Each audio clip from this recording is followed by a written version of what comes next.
Tom and Ollie's Big Kids Club. Tom and Ollie's Big Kids Club. Tom and Ollie's Big Kids Club. Tom and Ollie's Big Kids Club.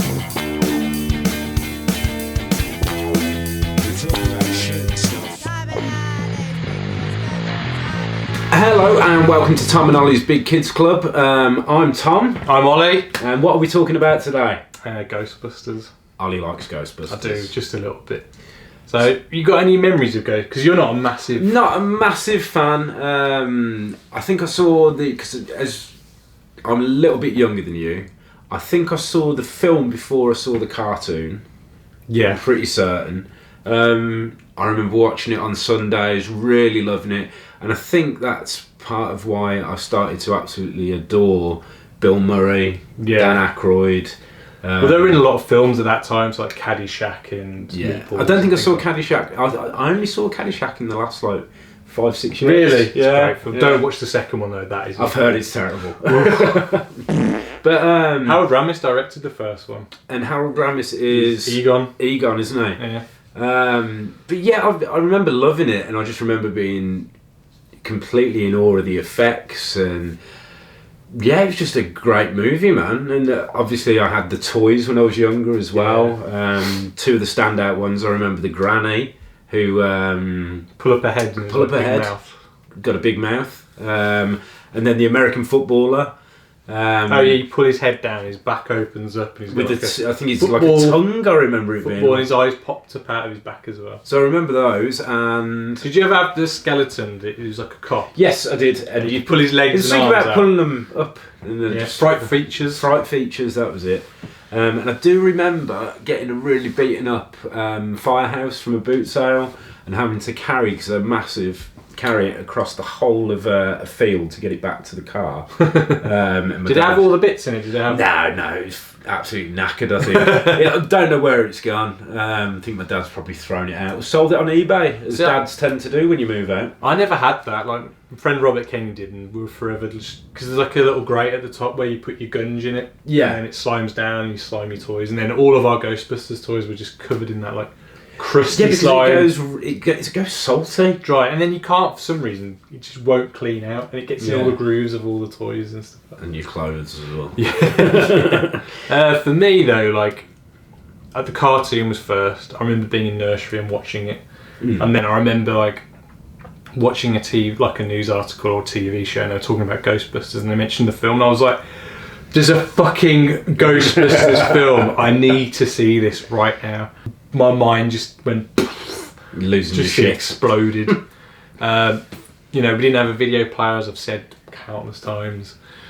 So I couldn't just watch it. But when I befriended Robert Kenyon around that same time, started going around to each other's houses, his brothers had a copy of Ghostbusters, so we watched it, and it just scared the shit out of us. Yeah. A lot of the jokes went over our heads. Because it's one of those you can rewatch now as an adult. Yeah, there's so many underlying little... Are you Alice menstruating right now? As a kid, you're like... Cool. I still don't even know where it is now. I'm 35. But the library ghost just scared the ever-loving shit out of you. Ever-living shit. Ever-living shit. It's... I think we mentioned it. I call it the Jurassic Park effect, the raptor, and that's very, very similar. I reckon that if you went with your parents to see Ghostbusters, the raptors would have still made your parents go. Woo. Yeah, even that library ghost would have. Woo. Yeah, totally, and especially because the effects were done so well. I think I don't know for the time because I obviously was that young, but I can imagine that was groundbreaking. Some of the stuff. I think a lot of the people who worked on Star Wars, they were out of a job because Jedi had just finished. Yeah. So they all formed a new studio to work on. All waiting for episode 1 to turn up. Yeah, all waiting for it. So they tried a lot of new things that had never been done and things like that on Ghostbusters. It's one thing making model ships flying, but making these floating, translucent ghosts that flying everywhere. Compositing, isn't it? Is that how they did a lot of it? Just layered. Yeah, so Stay Puft is like a person in a costume on a set, a miniature set, just stepping on toy cars. Is there a part? I think I remember you telling me about a part with a church. Yeah, so there's bit where he steps on the church, but because he's just it's either a matte painting or just a photo of the church. He just steps like through it, doesn't break the church, whatever. It's like, I'll put a little clip over it, but he doesn't. Nothing happens, and I think they wanted the church to kind of like blow up, because there's a bit where Peter goes, "Nobody steps on a church in my town." Yeah, but like it doesn't really resonate because his foot just kind of like bounces off it. Yeah, it just doesn't do it, doesn't react to it. But when I went to America, I actually went to that. You've been to the firehouse, haven't you? Yeah, I have, but it was all covered in scaffold. So depressing. Honestly. And then when my friend James went, it was luscious and amazing. And Bill Murray was outside in his suit. Yeah. Depressing. Oh, bless but you. Yeah, that first film, I think, it's up there in my top 3 of all time. So going back to the film, like, it was originally Dan Aykroyd's idea, and it was this bigger film in scope, and it was meant to have who's the guy from Animal John House? Belushi. John Belushi was meant to be the Venkman character, which I can't get over that, man. That's crazy. But they were like best buds after Yeah. Blues Brothers, weren't they? Yeah. And then he died, and I think Ivan Reitman was already attached to direct at that point, so he said, well, how about, I've just done Meatballs with Bill Murray, how about we get Bill involved, because, you know, he's a rising star, funny as fuck. Yeah. And how about, you know, we also get one of his mates, Harold Ramis, involved, who's a director. You know, they'd done Caddyshack together and stuff like that. How about he writes it with you? Because he's got an interesting look to him, we make him a Ghostbuster as well. Yeah. But it's weird, like, I've been reading this book, it's called The Ghostbusters' Daughter. Right. And it's by Harold Ramis' daughter. And, like, he's nothing like he's a bit like Egon, but he was a proper, like, drug. Like, do you know what? I've heard that about him. I'm sure I've seen some interviews, and he's got like a cigar in his mouth. Yeah, like little stoners and stuff like that. And you don't picture Egon being... No, completely not. But yeah, so he took Dan Aykroyd's like crazy idea that apparently would have cost $300 million back in '84 to make, and toned it down. Get down off the ceiling, Dan. Yeah, come on. Exactly. And apparently, like, when they pitched the film to Columbia just said, okay, how much is this gonna cost to make the newer version? And I think they just spouted out, like, off the top of their heads, just went $30 million, which at that point was a lot of money. I think the Star Wars films were like 20 million or whatever. Yeah. And I think Columbia or Sony or whoever it was at the time just went, okay, but we'll give you that, but it has to be ready a year to this day. So they, you know, to do a film like that with special effects that had never been tested before. That's a year pre-production, isn't it? Let alone. Yeah, they hadn't even finished writing the script, so they had to go back and like rewrite the script. And Jesus. So I think in the space of a year, they had this completed film, which is nuts. Considering what it's about, considering, as you said, the effects that are in it as well. Yeah. And how it's come out as well, because there's loads of little nuances and jokes in there that. Yeah, but I think a lot of the film is probably ad-libbed, especially Bill Murray's side. I think Dan Aykroyd, like, he gave himself all those kind of big speeches where it's like all techno-babble and stuff. Yeah. Whereas you had like Bill Murray doing his Samami kind of, his typical Bill Murray. Yeah, and the one person who gets a bit of a short change is Ernie Hudson, because his character originally in the original, I think the original Ramis Aykroyd script was there from the beginning. Right. And one of the people they wanted to play him, whether or not he was cast or wherever they got, was meant to be Eddie Murphy. Ooh. But I don't think he wanted to be part of an ensemble. He wanted to be like the top dog, hence why he probably ended up doing Beverly Hills Cop. Which was... So I think that was the #1 film of that year. Yeah. And Ghostbusters was #2. But it was a great year because you had Indiana Jones, you had Splash, Nightmare on Elm Street 1. The good one. No, Goonies was the year after, but there was definitely something. Romancing the Stone. There's loads of Star Trek one around that point as well. Yeah, there was quite a lot. I mean, 1984 was a wicked year for films, but nothing like 1989 when Ghostbusters 2 came out. That was even better, but we'll get to that later. But I'm interested to see what those films are, actually. But yeah, Ernie Hudson got a bit of a short change in that film because he doesn't come into it about halfway through. Yeah. And he doesn't get to do the first busting of the ghosts and stuff like that. But he's one of my favourite characters in it because he's like the audience's perspective. Say, yeah. It's a shame he wasn't in it earlier to be that perspective because he's the only non-doctor in the film. He's just like he's just a blue collar, he's a stooge. Stooge, yeah. Because it's a weird film. It's like it's not really about anything other than like capitalism or because it's just about 3 guys who start a business. There's no other plot to it other than the actual like Goes of the Gazarian kind of keymaster plot.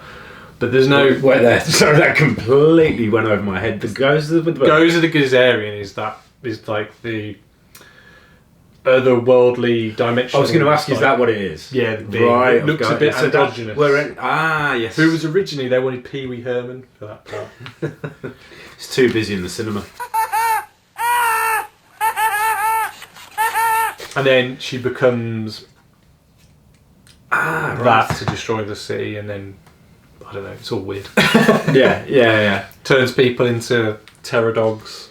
But you had a great supporting cast, and that's why you had Sigourney Weaver. I love her in a lot of stuff. I mean, like she's as you just say, a quality actress. She's brilliant. She's just always solid. Like and she just seems cool as well in real life. Cool in any interview you watch her, and she just looks cool. Who else you've got in there? One of the only women who can just shave her head, unlike Britney Spears, and look cool as fuck. Oh yeah. I mean, she does have big gun. Actually, she doesn't have a big gun in Alien 3, does she? They have no guns in Alien 3. Yeah. They're on a Cockney prison colony. I was about to do a Cockney accent and went, war! Pirate. Rick Moranis is Lewis Tully. Who I think is absolutely incredible in anything he does. Or did, because he stopped acting, didn't he? Apparently he might be getting back into it a bit now. Yeah, his kids might have grown up now. Bless him. Well, I loved him, man. Like, Little Shop of Horrors is one of my favourite films. Do you know, I haven't watched it in years, but I just, it's Feed Me Seymour. So good, man. And he was in Spaceballs. Alongside Strange Brew, Honey, I Shrunk the Kids. Because Parenthood, I love Parenthood. Parenthood, I don't remember that one. Ron Howard film with Steve Martin. That does ring a bell. Flintstones. What was I going to say? Spaceballs, dog character. Oh, John Candy, who was supposed to be Lewis Tully originally, but wanted to play it as a German, and they were like, it's not what we really want. But Rick Moranis wrote all of his own dialogue pretty much. Like, there's a wicked party scene where he's a accountant, and he just hires all of his like people who he does the taxes for, and does it as a write-off. And I might be doing that myself this year. So if you'd like to, his dialogue is incredible. Right? Yeah. Oh man, I just love that scene. I love it when he's making out with the receptionist. Oh, that's in the second one. Is that the second one? Yeah. Yeah, that's absolutely brilliant, man. And yeah.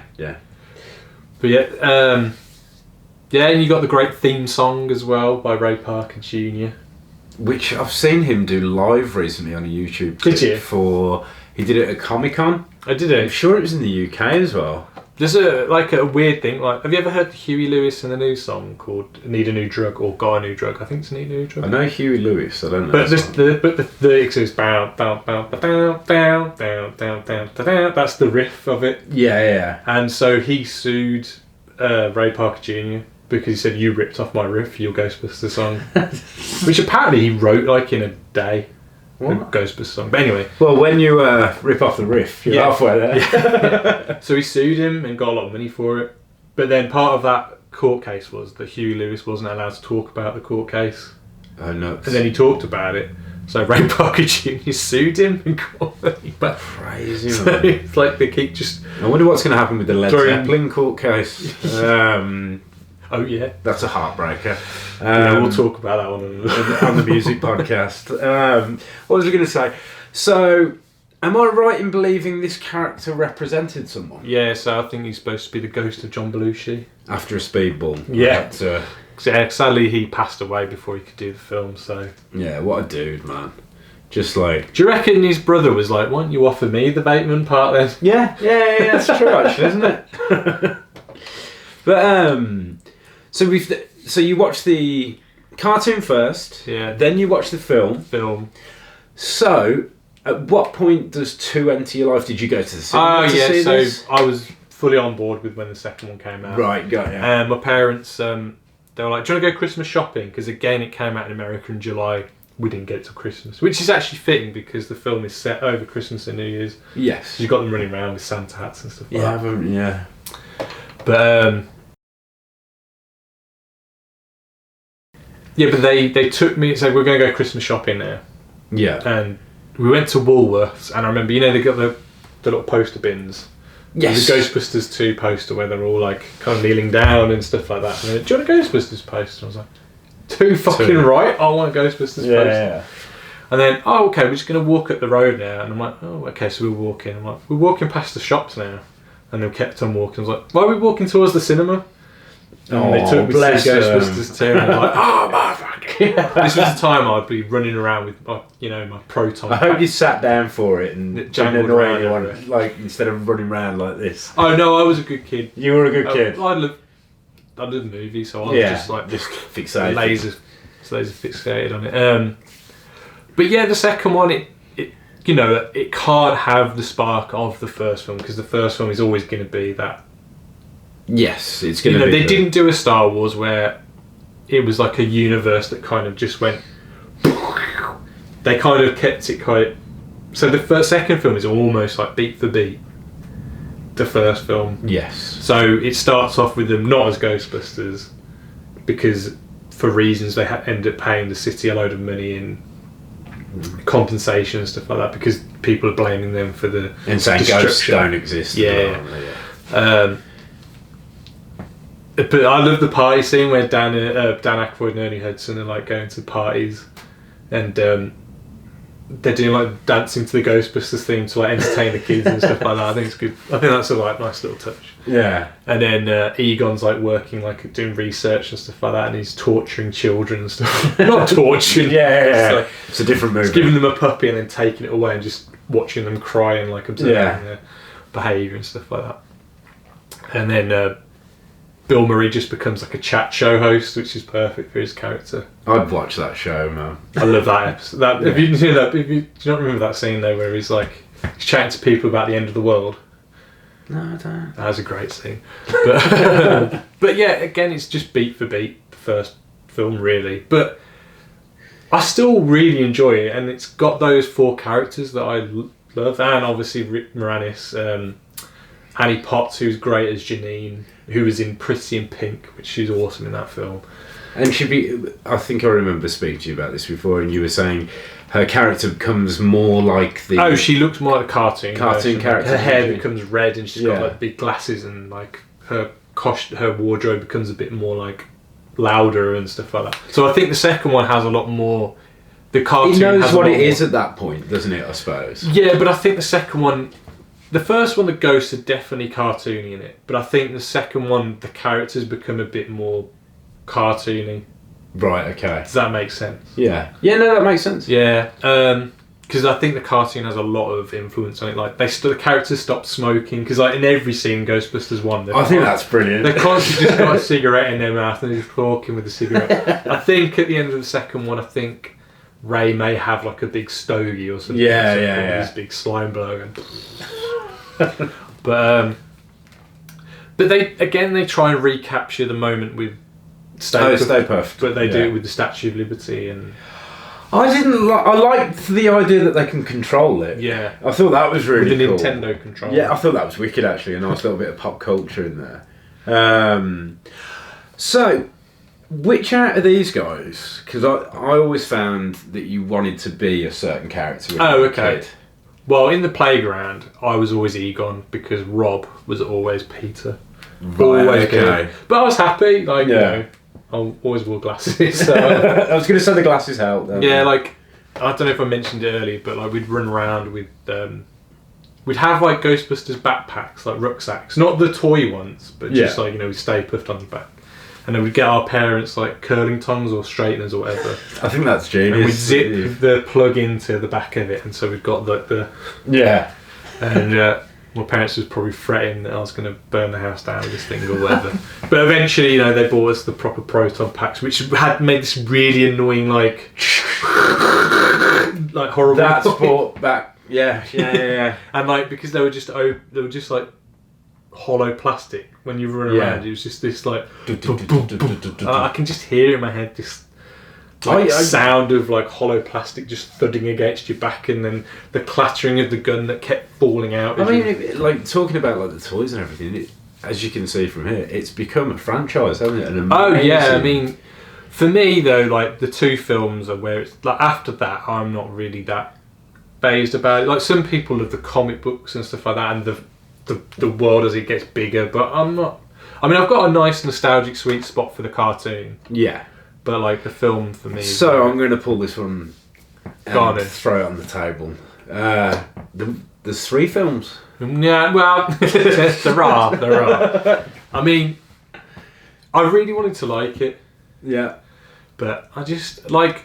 You can make this. I'm not going to be an insect because people have been complete dickheads about it, and just like I think as soon as the trailer dropped for the new Ghostbusters, it was like the most hated trailer.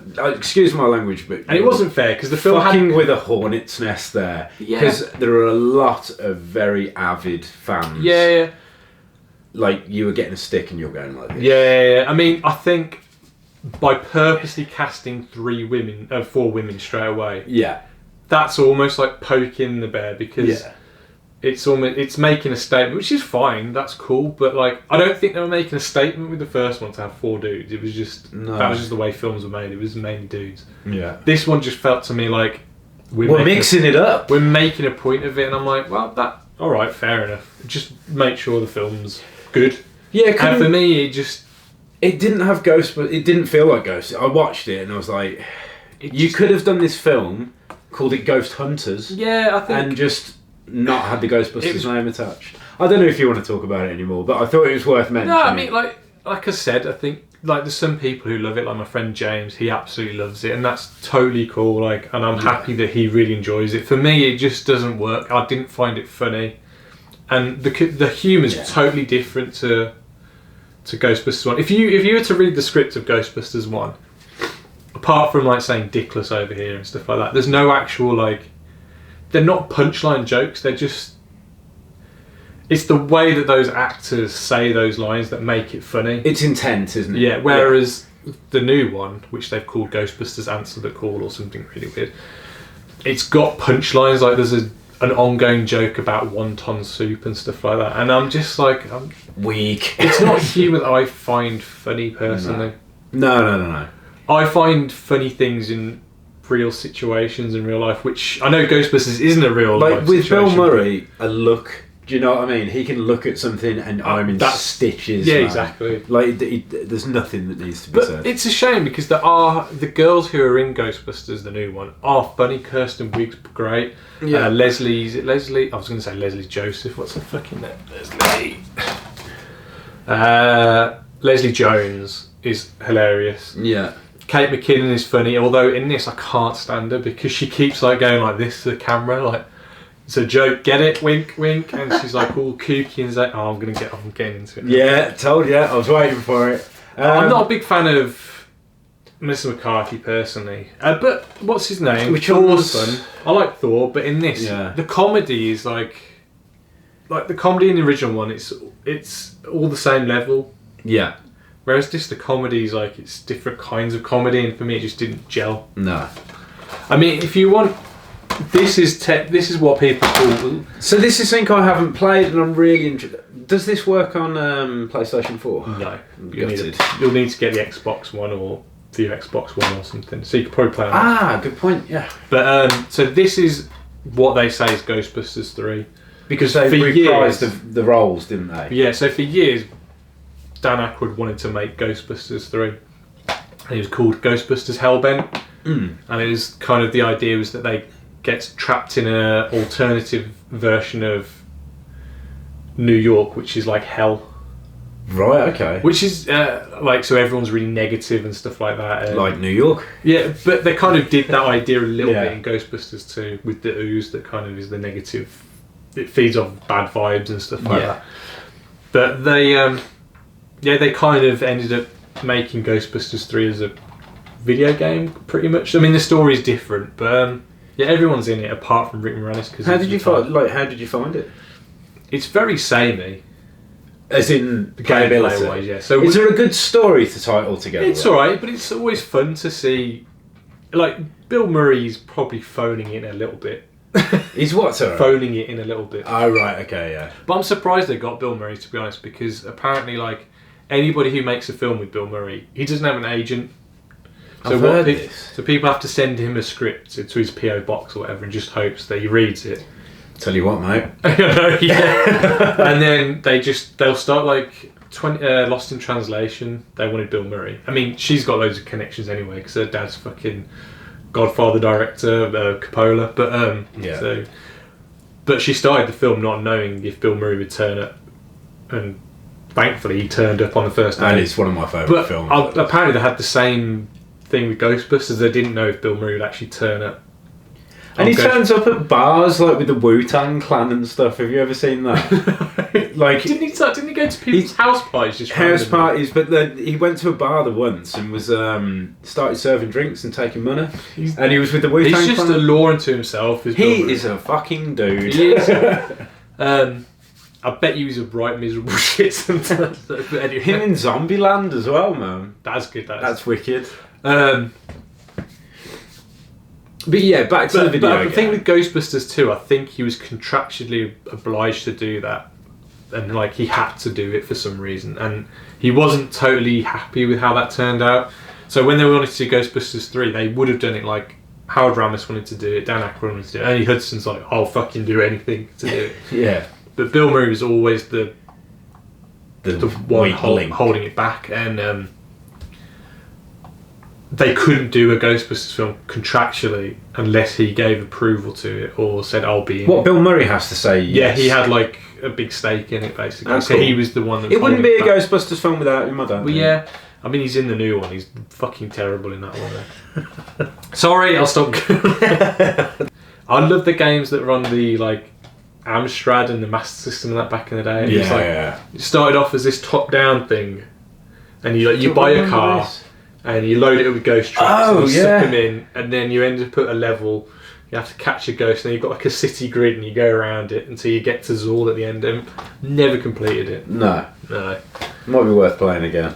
And then, like in the 90s, they did like Extreme Ghostbusters. So it's Extreme Ghostbusters. You know the toys where the slime is coming up the sides of his head? Egon's with blonde hair. Is that Extreme that's from Ghostbusters? Real Ghostbusters. Oh, is it still? Yeah, that's like Oh, on I the thought Fright it was. Feature one. So I think you like push down his arm, his hair comes up, I love that toy. and then man. these like ghost hands go. "Bleh." That's wicked. So what's Extreme Ghostbusters? So it's like a continuation of the Real Ghostbusters. So I think is it Maurice Maurice LaMarche who plays Egon. He comes back to voice Egon, right. and they have a whole new cast of Ghostbusters. So I think they opened it up to like different races and genders and stuff like that. So you've got like a goth girl, you've got like the Latino kind of who's like the version of Venkman, and then you've got like Oh, I do remember this now. got a guy in a wheelchair, and you've got a black dude, and they've got like they form a new Ghostbusters team. So this is, what's the word for it? What do you call it? Not inclusive. Yeah, I know what you mean. That's like They updated hyper. the Ecto one, which is one thing we didn't talk about, but it's got to be up there with one of the most iconic.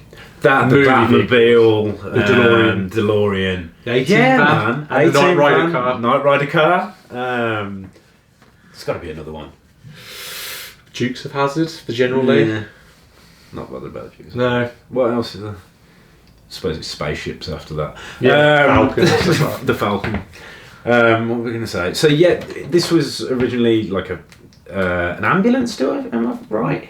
Well, Or is it a hearse? I think it's both, because in some towns the ambulance and the hearse would double up as the same That's vehicle. a shit hospital. So that's why it's black, but it's got sirens on the top. Ah, okay. And then I love that scene then when he brings it back. You can't park that here. Oh man! But It's- again, like, it's so I love seeing that world building in that film. Like you see Egon like building the. So it's not a scene focused on him building the proton pack, but they're just sitting at the table and they're eating Chinese food, yeah, and Egon's just like messing putting about together with these it. fucking nuclear proton packs. Which is what you want to do. You want to eat next to that. Well, I suppose you don't really want to be next to the material at all. But yeah, so Extreme Ghostbusters, and then they did a tie-in with. Then they brought back the other Ghostbusters for like a reunion episode, and they like don the proton packs again. Yeah, and bring them back. But the fun thing as well about like in the Ghostbusters cartoon that these always break. Oh, they were so like if you look, I've fixed this one. The bit of plastic because they always broke. Nice so though, man. You've done a good job there. Yeah, I need to paint it. But anyway, like he was voiced by, is it Lorenzo? I've forgotten his full name, but he voiced. He's not a turtle, is he? No, he voiced Garfield. Yes. And then Bill Murray was like, "Why does everyone else sound like themselves and I sound like bloody Garfield?" So and he plays Garfield. He then got Lorenzo. I've forgotten his name. I think he begins with an A. Got him sacked. So they replaced him with another guy who hated his voice. And then Bill Murray ended up playing Garfield, only for the fact that it said on the script written by Ethan Coen. Yeah. But it's not Ethan Coen as in the Coen brothers Coen, so he was confused and signed on for 2 Garfield movies because he thought he was working for the Coen brothers. What he was? Yeah. I always wondered why he played Garfield. That's the legend. The legend. Whether or not it's true or not. Or it was more of that. Oh yeah, probably. Yeah. But yeah, so that's funny. But the real Ghostbusters cartoon has some great episodes. Like there's one I think it's called Doctor. It could be called Doctor, I think.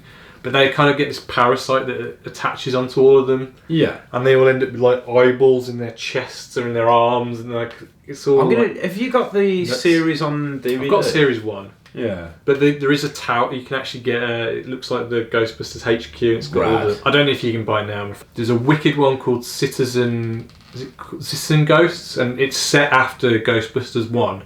After Ghostbusters 1, the film goes. They're wearing their beige outfits, and they're covered in marshmallow.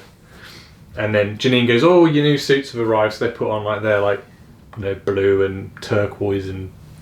I mean, his is not too dissimilar to the movie, but anyway. No, I think Ray drew the short straw on that one. I love this guy. Don't you think if you were Dan Aykroyd, you'd be a bit upset that they made Ray the dumpy one? Because he wasn't fat in the first one, though. He wasn't, to be fair, was he? He was a bit bigger in the second one, I think. Yeah. Maybe he was mimicking the cartoon in the... Yeah. But when did Coneheads come out? That was like the 90s. I think that may have been the SNL movie as well. Yeah. I think but, right. Yeah, so they put on these new costumes and they toss their old ones aside. Yeah. But then somehow ghost versions of Peter and Ray and that are formed out of the ectoplasm and of the marshmallow and stuff that was on them. Okay, yeah. And yes, that's a good episode. Then there's another one where there's like another episode where there's these mutated ghost versions of the Ghostbusters that come after them as well. Yeah. And then I think the first episode where the ghosts start their own ghost hunting business to kind of put the Ghostbusters out of business. It's really bizarre. But there are some good episodes. I think it holds up better than, say, like the Turtles cartoon and stuff. Oh, can you rewatch these? I think you can. There's some there's some good writing. It's written by the guy who created Babylon 5, and he wrote a lot of I love Spider-Man. Babylon 5. Babylon 5's a big pile of shit. J.R. Straczynski, anyway, I'll put it down here. But like a known like comic book writer and writer of TV shows and that worked on the Ghostbusters cartoon, and so I think the writing's a bit better. But because they called the cartoon the real Ghostbusters. Yeah, because there was a cartoon in the 70s. That's it. Was Filmation that had like a gorilla ape kind of character and stuff like that. And then when they were doing the film, I think there was another title that they were going to call it if they couldn't get the Ghostbusters title off this film. Do you know what the title is? I can't remember. It's in this book I've got down here. I can't remember. It's like Ghost Catchers or something. Ghost Catchers. Which doesn't have the kind of... No, it doesn't, does it? But we're saying that with hindsight. Had it been Ghost Catchers from the start, we wouldn't be none the wiser and it'd still be the same. It's true, isn't it, man? Yeah. I suppose it's the connotations that come with the name, because... It's that logo. The logo it's like Jurassic Park, just that circular. It's killer, isn't it, man? It is killer. But anyway, yeah, so I think they licensed the Ghostbusters name for the film off this cartoon. Right. And then when they did their own version of the cartoon, they had to call it the real Ghostbusters because Filmation already owned the cartoon rights to Ghostbusters. So it's two separate rights, isn't it? Yeah, but Filmation fucked up. So they should have said, okay, we'll give you the film name as long as we can produce your cartoon. Right, Do you know what I mean? yeah. They should have done that.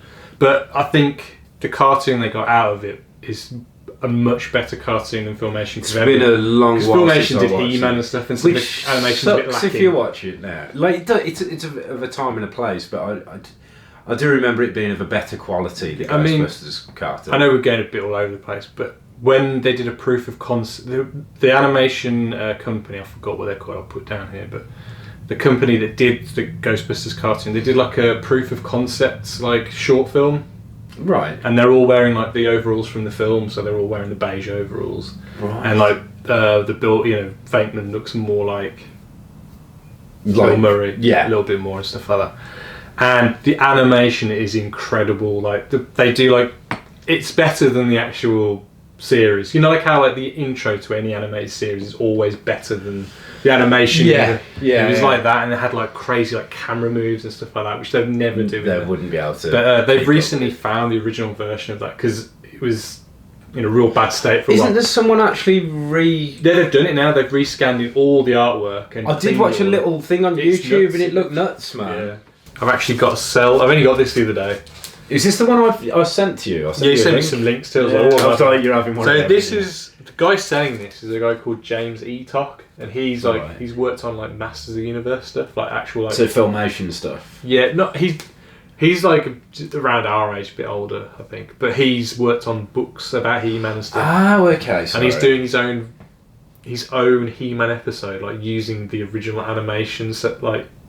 So he's like rotoscoped over the original rotoscope, so he's doing a HD version of his own He-Man cartoon using the original art resource. Because you know how He-Man just used like here's the run, here's the sword swipe. So I managed to get an actual cell of Peter Venkman running. It's awesome as well. You can see all the paint on there, can't you? Yeah, I mean let's see if I can get it out. Yeah, you can see the back of it. Hang on, how do you get this out? Here we go. Yeah, you can see how it's painted on the back. That's awesome, man. The blobby paint on the back. And that was on screen for how many? Hey, look! I never noticed that. But obviously, so they can do it a bit. The mouth comes up. Whoa, that's rad. So they can just change that mouth for like a different mouth for like lip sync. That would probably be on the screen for like 2 frames. But it's probably loops, to be honest. So it's probably just like. Yeah. So it's probably more than that, but that's an awesome. But yeah, he was selling loads of these, and like there was a great one with the ones that anything that had the logo on it. Like, I bet they went a bit more, or a full proton pack. I mean, no, I remember looking at these, and they weren't like break the bank. Oh silly, no! They kind of went like I got that for about 15 quid. That's awesome. So yeah, that's great. Like a little bit of memorabilia for that price. So I think that's just been used. That's actually been used on the shows. Yeah, incredible, isn't it? I mean, there were some of them went for 50 or 60, which for me, I was like, yeah, I'm not willing to pay that much. But I mean, for 15, you could get a few of them and just like make a collage. Yeah, exactly. Bad, you could. He actually was selling the another cell from that shot. So instead of that arm, it was that one. Yeah. So you could have. Oh, sick! You could have put it together yourself. So. What was I going to get? So, Extreme Ghostbusters, how long did that run for? It may have only been a season, I think. I don't think there was that many. I think there was like 25 episodes. Okay, and would you say it held up to the real Ghostbusters? Would you say it's on par, or? To be honest, I've only seen like 2 episodes, and that's okay. It's only because like it came out in '97, and by that point I was more interested in video games and music than I was cartoons and stuff. So I've only seen a few. That. So, I know you've got all these toys here. Yeah. Where did you start? Like obviously you had your ones as kids, and when did? Yeah, well they've all gone. The only ones I've got left as kids now is where's Slimer gone? He's gone somewhere. He's over there. He's disappeared. Yeah. So Slimer. Can have a little look at him. Yeah. So Slimer and also known as Belushi. Yeah, Slimer and Stay Puft are my only ones for as kids. Yeah. So this I bought at Comic-Con a few years ago with the intent of like doing it up and pimping it to like the movie, but then I thought, do you know what? I'm just going to clean it up and keep it as the one I got as a kid. Yeah. I just got new stickers and stuff to put on it. I've still got my original ones of these, but they're like busted, battered to shit. Yeah. No, the ones. So I got some new ones. These ones were for Poundland, but they weren't. I can't believe that you get is it B&M and Poundland? Well, these are Poundland. They were £5 each, but these were originally just on Mattel's website called Matty Collector, and they did loads of them. So you've got them in their business suits. I mean, look at the sculpt on them; they're really good as well, man. When they're in the court case in Ghostbusters 2, you can get Walter Peck. You can get all sorts of characters, Vigo and stuff like that. Yeah. The only other thing that lets them down a little bit is the proton pack. I was just looking at that as you said it. But I think in terms of, if you're looking at these ones, which are the Diamond Select ones that are like super detailed, like the proton pack looks gorgeous on these. Yeah. But they're so, like as I was saying to you earlier, they're so like, what were you saying? Like they just break. Oh, brittle. They're so brittle. They're brittle, aren't they? There's too much movement, like too many things that can break them. This Whereas guy's wicked as well. These ones are just the right kind of amount of articulation, and I'm not scared to touch that one, whereas I don't want to. I mean, they stand up a lot better. These ones are a bit of a they're a bit of a nightmare, aren't they? Pain to stand up. You can rest against the actor. Yeah, this one I love it. Like what is that? Right, you know Funko Pops, which are the worst thing in the world ever. This is actually. I thought it was something to do with Funko. So they're called Vinyl Idols, and they're made by the people who make Funko Pops. Funko, but they're designed by this guy. I think he calls himself Kabuki. And I think he might be from the UK. He's like a CGI artist, and he does like characters all in this style. Yeah, and I think sort of Rick and Morty-esque. Yeah, I think Funko saw them and just were like, "Does isn't it like Rick and Morty?" He said, "We want to use your designs." I think he just literally gave them his CG files and then just printed them out. I really like that. But he's cool. I went to London one day and just found this is like the limited edition San Diego Comic Con one. He was from B&M. He was only £10. Did you get him recently? Yeah, the other day. I did have a look before I came here to see if I could find any more for you, but I couldn't. That was another B&M special as well. The dog. Yeah, I haven't got. I used to get the comic books as a kid as well. Yeah. And they did like a cool comic book which was the real Ghostbusters version of Ghostbusters 2. So they're all wearing their real Ghostbusters uniform. Yeah. But they're retelling the Ghostbusters 2. And the cool thing with that is all the deleted scenes that are in the script that are not in the film are in the comic book. So like Ray gets possessed by Vigo and he's driving the Ecto-1 and he tries to murder all the Ghostbusters in the car. Nuts. And that's not in the film. It's not family friendly enough. There's a few shots of it that they kept for a montage, and you see Peter in the back of the car, kind of like smashing around like with a weird look on his face, and that's taken from. Is there much of an extended or a director's cut of any of the Ghostbusters? I mean, they came out with this version a few years ago, which has got like 1 and 2 on it. And he's alright. But so you've got a fair few deleted scenes from Ghostbusters 1 on here. Yeah. There's one scene that they lost where. Do you know there's a bit where, again, talking about stuff that goes over your head as a kid. Yeah. There's a scene where Dan Aykroyd or Ray gets a blowjob from a ghost. Yeah, yeah. You just see his facial expression, don't you? Yeah. Oh, Christ, I completely forgot about that. That's a whole sequence where Ray and Winston go to this haunted house. It is a 12, by the way, so you're allowed to see that. It was a PG. But they go to this haunted house, and it's like a haunted castle or whatever. Yeah. And that was a whole like big scene. It was completely omitted and lost. But they found it recently, so fingers crossed. Next year is the 35th anniversary. They release that. And the average age of people who've watched Ghostbusters would be 35. So now we're allowed to watch the X-rated Ghostbusters. There are several porno Ghostbusters. We won't talk about those now. No, I'd like to know. Ghost bummers. Sorry. There's Ghost nutters or something like that. Bust unit. No, I'm trying to think of ones. Anyway, there's definitely a Ghostbusters XXX. Jism. Sorry. But there's deleted scenes for the second one on here, but there's a whole character they haven't even put back on here, and that's Lewis Tully's cousin, played by Eugene Levy. Right. And no one's ever seen these scenes, but if you got the sticker album or the cards as a kid, I used to have a few. they were in. His character was in that. Right. Okay. And why was it cut? Just Yeah, but I don't know why it was cut, and they weren't put on here, which is annoying. no, it's annoying. There's some scenes where you see Lewis Tully chasing slime around the Ghostbusters firehouse with the proton gun there. Mad. That's fun. But yeah, So, should we talk about the fan base?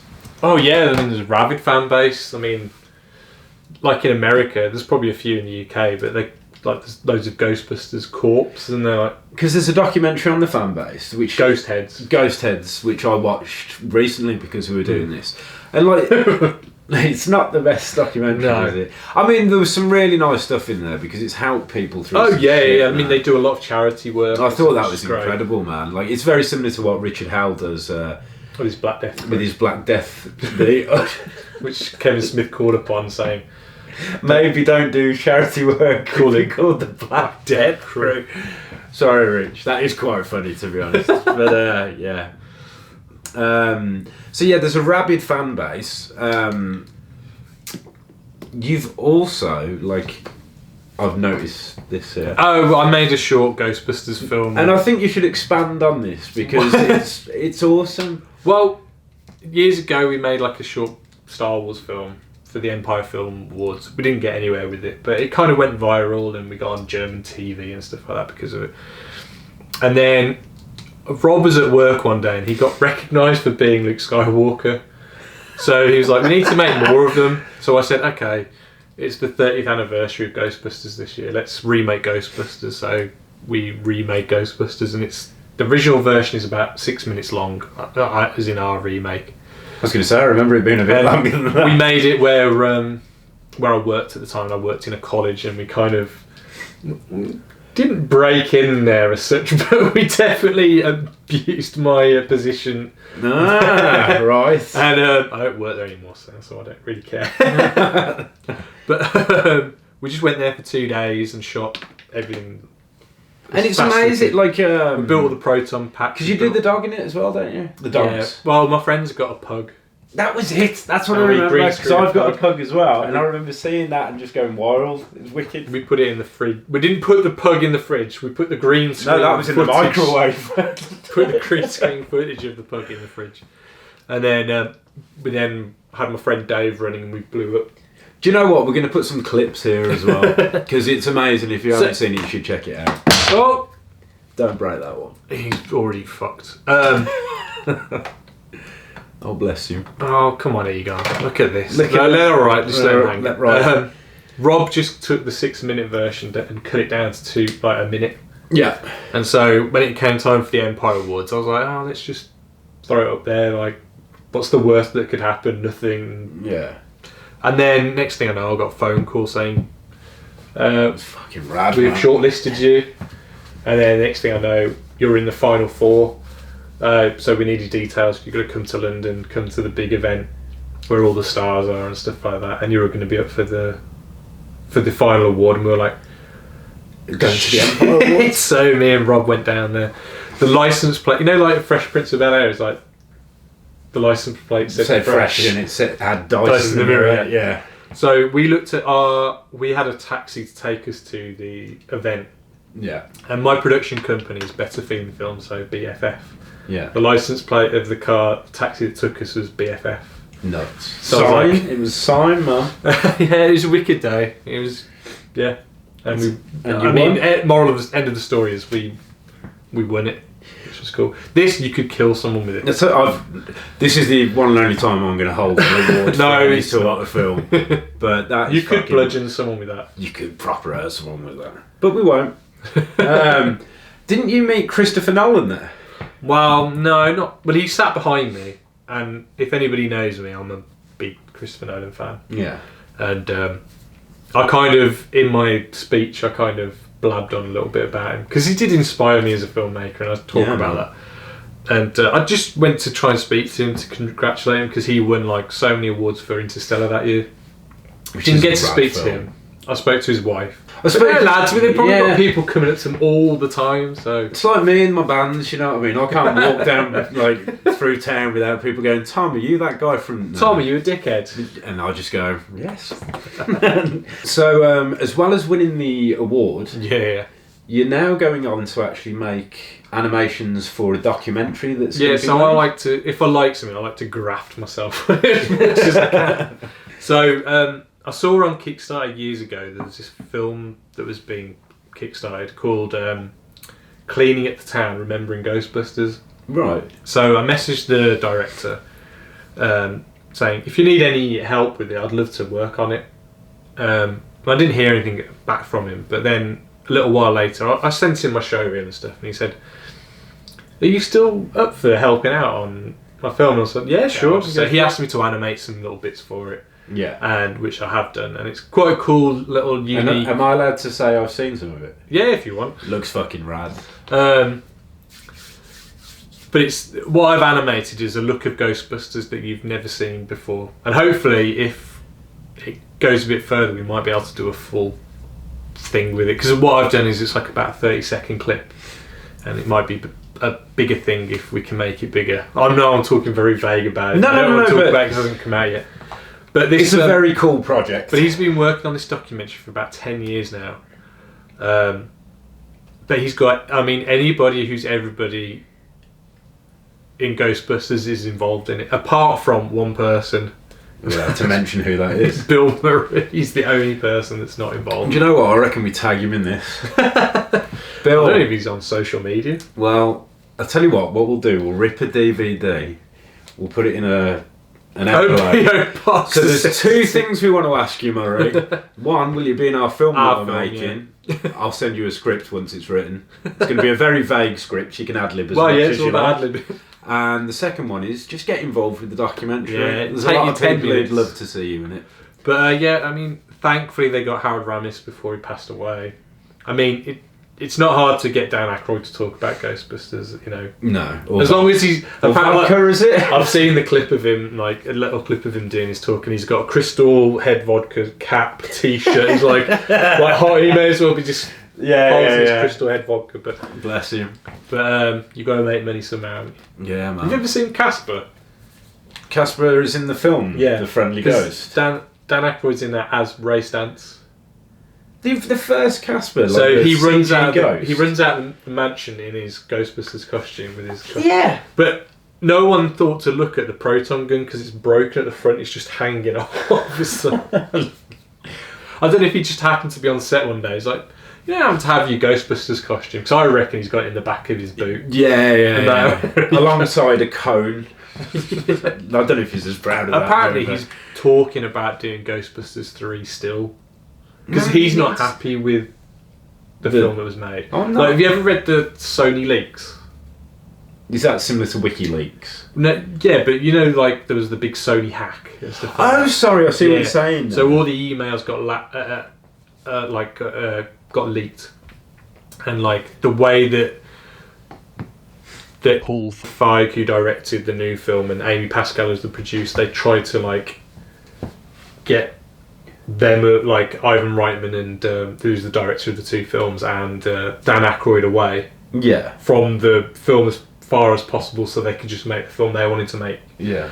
Which is fine, but yeah. So they vocally, more so recently after the film came out, they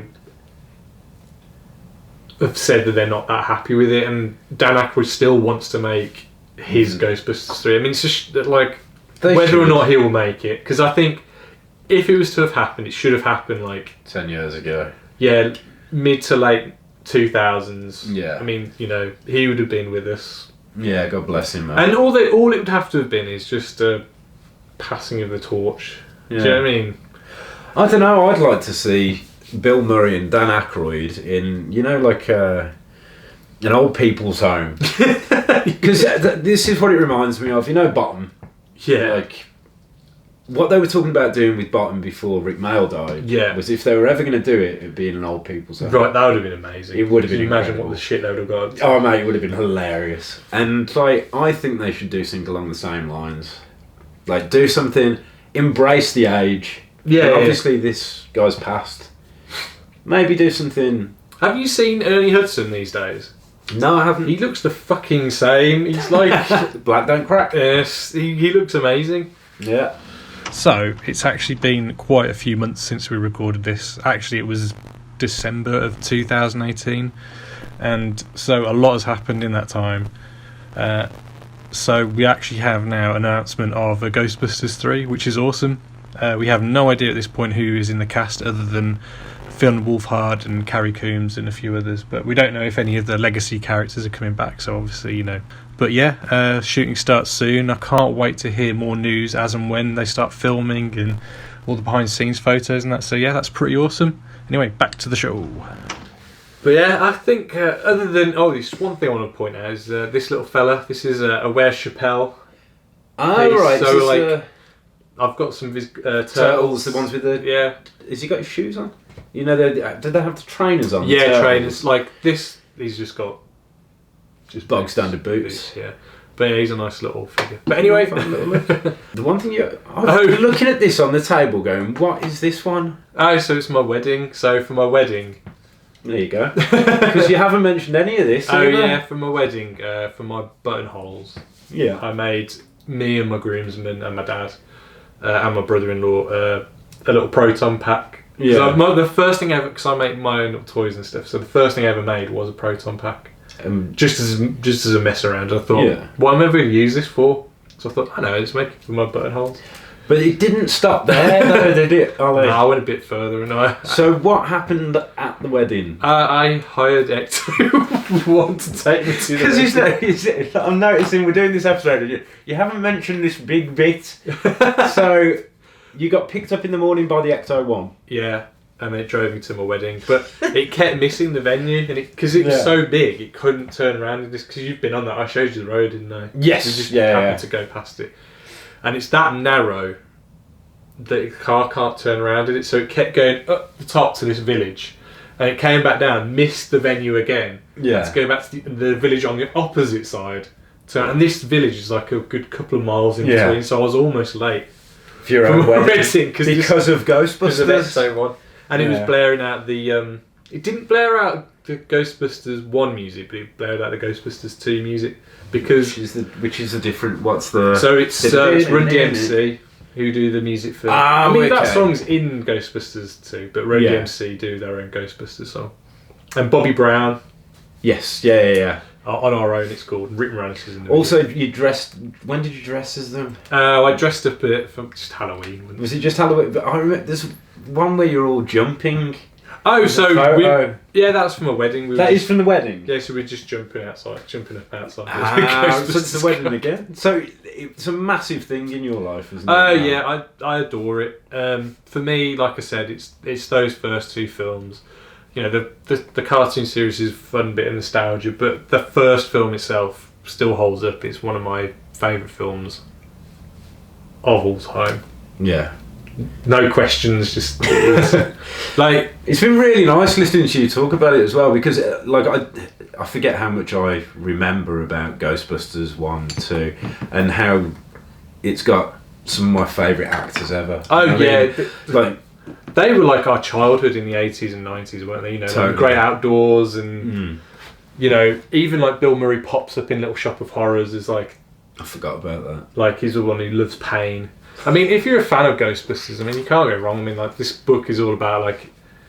It's like a Haynes manual. Haynes manual, like, of the Ecto-1. Oh, is it an official Haynes manual as well? My friend Tom Peckett bought me that for my birthday. That's right. Which is nice. This is one of my oldest Ghostbusters pieces of memorabilia, actually. And it's from my nan. And I looked at it the other day, and she wrote in it, which is nice. Too Ollie. Oh, that's really sweet. I mean, it's falling apart now, man. I mean, look at that. There's all good toys and books from when you were a kid should do. This is a rad book. I was going to buy this actually. My wife bought it me for our engagement present, and it's got loads of like pull-out things. So you've kind of got like the original storyboards, and then if you flip through later on, they've actually put amateur cells in. Man. So you've actually got a real one over there as well. It's a really nice book to get. But yeah. I mean, there's lots of other things that I mean, shithouse. Never mind. They're right. They've just fallen out. They've been electrocuted by Gozer. Yeah, that's it. I didn't notice when you were arranging this. I've just seen. That's amazing. So, Ghostbusters is very much my thing. I mean, in the future, we'll definitely do things that are more your thing, and you'll tell me. No, but I've really enjoyed. So, like, I like Alien and Predator, but you really like Alien and Predator, so you can tell me a lot about those things. And there's probably other things that I like more than you that I will tell you all about. And yeah, no, but it's been great listening, and like, it's just amazing how something like this, like, which started off as just a film you watched, has over the years become something that has I think influenced your life. Power of nostalgia, but I think Ghostbusters 1 holds up as being an actual good film, and it's not just nostalgia that kind of. It's definitely a really good film. Yeah. And wait there before we say goodbye. So, Ghostbusters 2. Yeah. What other films were the? Oh shit! Yeah. So you need to know that. So in 1984, the highest-grossing films were Beverly Hills Cop, amazing film, Ghostbusters, Indiana Jones and the Temple of Doom, worst Indiana Jones, Gremlins, sick, The Karate Kid, wax on, yeah, Police Academy. Just trying to say things afterwards. You have to do the sound effects for that one. What's the sound effects he does? What's the guy? Michael Winslow. Yeah, what's his? Oh, so good, man. Footloose. Yeah. Romancing the Stone. What was the second one of that as well? Jewel of the Nile. Jewel of the Nile. They were like rip-offs of Indiana Jones, they weren't. But they were really good. Is it Kurt Russell in those? No, it was Michael Douglas. I think it was Kurt Russell. The first one was directed by Robert Zemeckis. Right, who did Back to the Future. Oh shit. So like, I think all of his films were flops and no one would do Back to the Future, but then this was his first film that was a success and they're like, ooh, what was that Back to the Future? Yeah. Then you got Search for Spock and then Splash. But then, if we go to 89, right, look at this list for a year. Go on, name them. Number 1, Indiana Jones The Last Crusade. Number 2, Batman. Incredible. Number 3, Back to the Future 2. Jesus. Look Who's Talking. Dead Poet Society. I love that film. Lethal Weapon 2. Best Lethal Weapon. Honey, I Shrunk the Kids. Rick Moranis. Ghostbusters 2. And then The Little Mermaid. And then Born on the 4th of July. Born on the 4th of July? I don't remember. That's Tom Cruise with Oliver Stone directing. That's a good. It's a decent movie. It's Oliver Stone. I can't stand Tom Cruise. He's got a mullet and a proper redneck moustache in that film. Oh god, and he's got yellow pages to stand on to do his arsehole. Sorry. Right then, I think that's about it for today's episode. I've really enjoyed it though, man. It's amazing looking at your collection. Yeah, I just destroyed the table by moving everything. Don't worry, man. Well, till next time, we've been Tom and Ollie. This has been Ghostbusters. Yeah, and we've been old enough to know better. Like us on Facebook and follow us on Instagram. Don't follow us in real life. Yeah, share this video with your friends, your neighbours, whoever, whatever. Your enemies. Yeah. Keep your enemies closer. Yeah. And I've never understood that. Anyway, yeah. See you later. Bye. Bye. Sweet, man. Right. That was a good one. That was alright, yeah.